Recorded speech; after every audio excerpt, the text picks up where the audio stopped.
Nou ja, mense, hier is ek nou terug om julle nog 'n stukkie van my storieetjie te vertel. En dingetjies wat nie vir my sin gemaak het totdat my oë oopgegaan het. En dis hoekom deel ek my storieetjies met julle. Die wat my nou nog nie ken nie, my naam is Rocco Viljoen en ek was 'n priester in 'n Christenkerk meeste van my lewe in die kerkie ding gedoen en vasgeglo.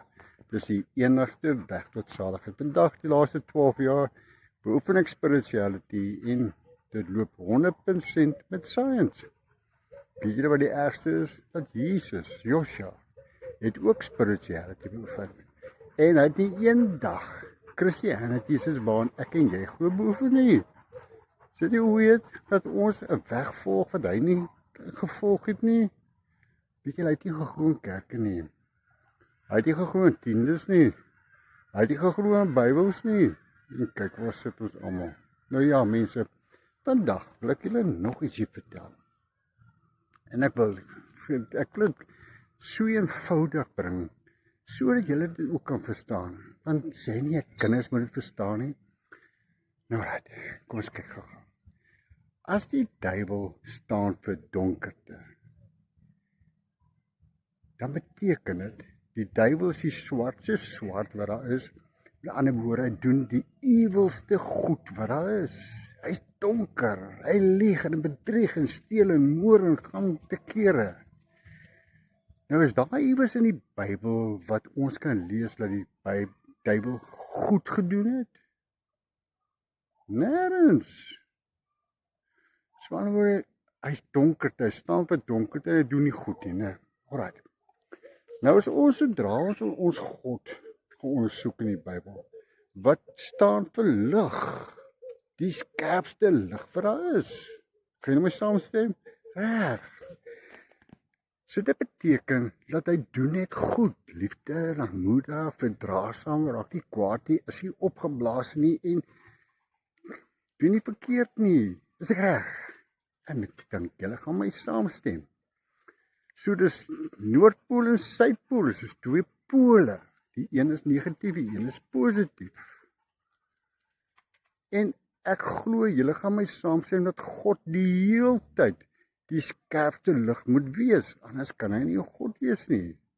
So met ander woorde, as God iets verkeerd doen, dan raak sy lig nie dowwer, is ek reg? En as die duiwel ietsie goeds doen, dan raak sy lig 'n bietjie beter, is ek reg? Maar die twee pole is sodat die donker sal altyd donker doen en die lig sal altyd lig doen. En ek glo julle gaan my saamstem. Nou vra ek vir julle.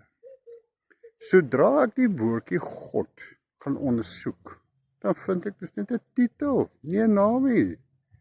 Wat so 600 jaar terug in ons Bybel geplak is. So kon ons aan God. En wie is ons as mense om God se naam te verander? Dis totdat ek vir God self gaan ondersoek het en gevind het die Bybelgod, Yahweh, was net 'n God oor Egipte. Hy was nie 'n God oor die hele wêreld nie, net Egipte. En dit het my dat dieper krap, totdat ek besef het dat Yahweh is niks anders as Enlil nie. Yahweh is 'n demigod.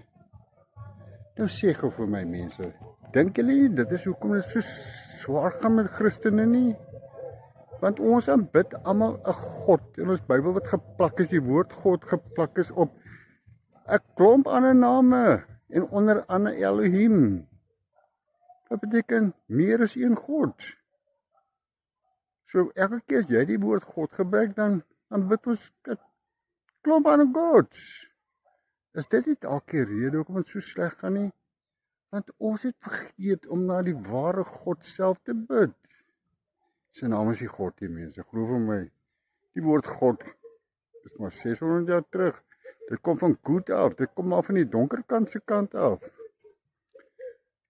So sê gou vir my, as Joshua nie God in die Bybel aanbid nie, want hy het nie vir Yahweh aanbid nie. Wat se God het hy aanbid? En onthou, dat Christianity is eers 325 jaar na hom ontstaan, soos wat ek en jy dit ken. Nou sê gou vir my, as Joshua spirituality beoefen het, tot watse God het hy gebid? Sê hy nie God bly binne in jou nie? Sê hy nie die koninkryk is binne in jou nie, die tempel is binne in jou nie? Nou hoekom kyk ons op 'n ander plek? Hoekom kyk ons op?